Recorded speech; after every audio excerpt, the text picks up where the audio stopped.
कोकणातील प्रत्येक घटनेवर असणार आहे आमची नजर।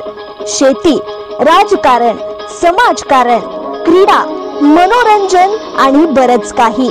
आपण पाहताय कोकणातील वेगवान न्यूज चॅनल के न्यूज कोकण।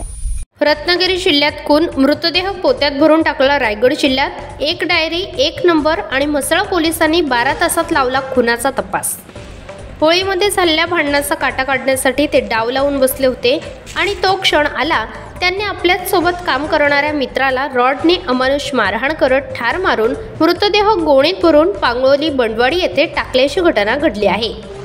सोमवारी सायंकाळी म्हसळा पोलिसांना एक शव पोत्यात भरून टाकल्याचा संशय असल्याचा कॉल आला।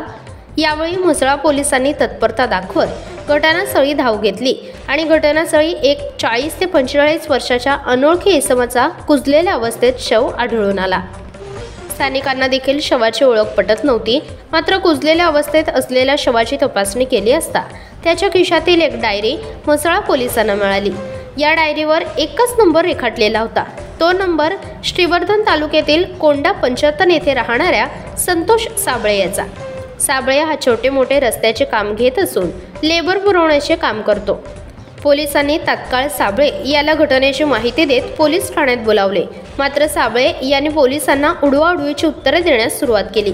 मात्र म्हसळा पोलिसांनी रात्रीच तत्काळ आपली सूत्र हलवत रत्नागिरी जिल्ह्यातील म्हाप्रळ येथील साबळेच्या साईटवरून 2 कामगारांना अटक केली।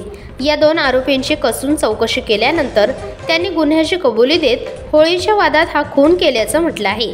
मात्र या घटनेची माहिती या आरोपींना मालक साबळे याला दिल्यानंतर साबळे यांनी मृतदेह पोत्यात भरून रायगड जिल्ह्याच्या हद्दीत टाकण्यास सांगितले।